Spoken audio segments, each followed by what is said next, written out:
سنی ہوگی اس علاقے میں کہ جب بھی کہیں مجلس ہوتی ہے ایک ماں جنت البقیع کی قبر سے اٹھتی ہے اور وہ ایک رومال لے کے آتی ہے. جتنے رونے والے ہیں ان کا آنسو اپنے رومال میں لے کے چلی جاتی ہے. ایک ماں ہے. یہاں چند بچے موجود ہیں جن کو پرسہ پیش کرتا ہوں لیکن انہیں یاد دلانا چاہوں گا. چلیے میں آپ کو چند منظر دکھاتا ہوں. ہاتھ بازو دروازے پہ ٹکائے. ننھا شہزادہ کہتا ہے اماں سلام. کوئی جواب نہیں آیا. اماں تیرا حسین پکار رہا ہے, کوئی جواب نہیں آیا. اماں یقین نہیں آتا تیری زندگی میں تیرا حسین اتنا غریب ہو جائے گا کہ میں پکاروں اور کوئی جواب نہ ملے. بندے کفن ٹوٹے, دو ہاتھ نمودار ہوئے. علماء دو طریقے سے پڑھتے ہیں. کچھ کہتے ہیں دو ہاتھ نمودار ہوئے, کچھ کہتے ہیں کہ ایک ہاتھ تو اٹھا اور دوسرا ہاتھ پسلی پہ رہ. میرے لال حسین, میرے بیٹے میری گود میں آ جا. عجیب سی منزل ہے نا. اب چونکہ مرحومہ کا نام تھا افتخار زینب, اس لیے میری خواہش ہے کہ میں تمہیں زینب کے اس مصائب کے قریب لے جاؤں جہاں زینب اپنے سر کو جھکائے اپنے بھائی سے چپ چاپ کچھ باتیں کر رہی ہے. شاید جملے یہ ہیں, بھیا چادر دے کے دین بچا لیا, جلتے خیمے سے سجاد کو بچا لیا, مگر شام سے سکینہ کو نہ بچا پائی. جزاکم اللہ. جب بھی رویا کرو نا, جب بھی رویا کرو تو آپ آواز بلند رویا کرو. تمہیں پتا ہے جب میت ہوتی ہے نا تو تین قسم کے رونے والے ہوتے ہیں. ایک گلی والا روتا ہے, ایک پڑوس والا روتا ہے اور ایک گھر والا روتا ہے نا. مولانا قاسمی تھے دلی میں, ہمارے بزرگ دوست تھے, ممبر آف پارلیمنٹ تھے کانگریس کے. ان سے ایک سنی جوان نے پوچھا کہ یہ جو چلا کے روتے ہیں مجلس میں, یہ جو چلا کے ماتم کرتے ہیں, یہ کون لوگ ہوتے ہیں, کیسے لوگ ہوتے ہیں؟ مولانا قاسمی نے کہا بیٹے تو نے میت کبھی دیکھی ہے؟ اس نے کہا جی میت دیکھی ہے. کہا گھر کے باہر بھی دیکھی ہے؟ کہا میں نے گھر کے باہر بھی دیکھی, گھر کے اندر بھی دیکھی ہے. یہ بتا آواز لوگوں کی کب بلند ہوتی ہے؟ کہا جب میت گھر میں آتی ہے تو جو گھر والے ہوتے ہیں وہ چلا کے روتے ہیں. کہا بیٹا جب بھی کسی چلا کے رونے والے کو دیکھو تو سمجھ جاؤ کہ یہ حسین کا سب سے نزدیکی ہے. جزاکم اللہ. خدا تمہیں کوئی غم نہ دے سوائے غم سید الشہداء کے. اس لیے جب بھی رویا کرو بآواز بلند رویا کرو.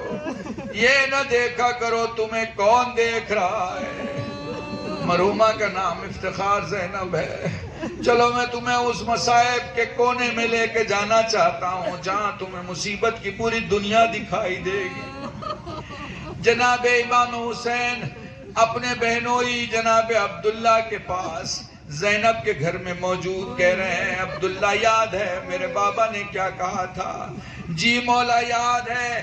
جب آپ کہیں سفر کا ارادہ کریں تو میں زینب کو نہ روکوں.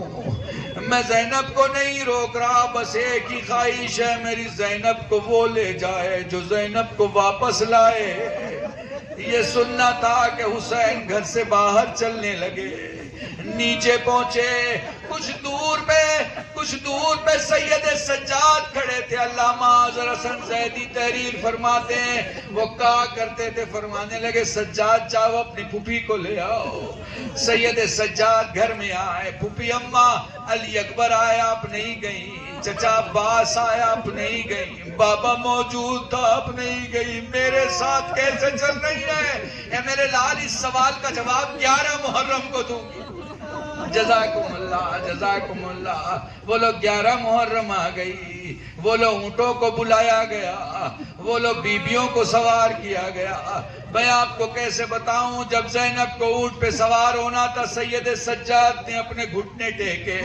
پھوپھی اماں اپنا قدم رکھے اونٹ پہ سوار ہو جائیں. علی کی بیٹی نے پاؤں رکھا, حسین کا بیٹا گر گیا. بھئی ایک ہی جملہ تھا مصائب کا, اگر سمجھ سکو تو سمجھ لینا. علی کی بیٹی نے پاؤں رکھا, حسین کا بیٹا گر گیا. فضہ نے دور سے دیکھا, دوڑ کے آئی, اپنی پیٹھ پہ زینب کو سوار کر کے اونٹ پہ سوار کیا. ہائے قافلہ کربلا سے شام پہنچ گیا، 1 سال کے بعد شام سے واپس کربلا آیا، کربلا سے واپس مدینے آ گیا، لوگ اپنی زندگیوں میں مصروف ہو گئے۔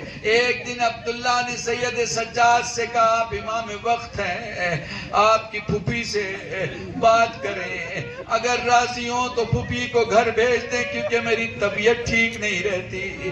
سید سجاد نے اپنی پھوپھی کو ان کے گھر یعنی جناب عبداللہ کے گھر بھیجا۔ جیسے ہی گھر میں داخل ہوئی، دیوار پہ ننھی ننھی ابائیں دیکھ کے اپنے اون محمد کا ماتم کیا۔ تھوڑی دیر کے بعد عبداللہ نے دیکھا کہ ایک بی بی گھر میں ماتم کر رہی ہے، کہنے لگے اے بی بی میرا گھر پہلے سے ماتم کدا بنا ہے۔ اس شہر میں ایک امام رہتا ہے جس کا نام سید سجاد ہے، آپ چاہیں تو میں آپ کی سفارش کر دوں۔ اپنی چادر سر سے ہٹا کے فرمایا عبداللہ اپنی زینب کو نہیں پہچانا۔ نہ جانے عبداللہ نے کیا دیکھا، غش کھا کے گر پڑے۔ جب غش سے افاقہ ہوا، جناب زینب فرماتی ہے عبداللہ کیا انہوں محمد یاد آئے؟ بی بی انہوں محمد یاد نہیں آئے، یہ بتا تیرے بازوؤں میں نشان کیسے ہیں؟ اے عبداللہ زینب کے بازوؤں میں نشان برداشت نہیں۔ عبداللہ سوچو میرے سجاد نے شرابی کا دربار، 700 کرسی نشین، ایک رسم میں پارا گلے، کیسے برداشت کیا ہوگا؟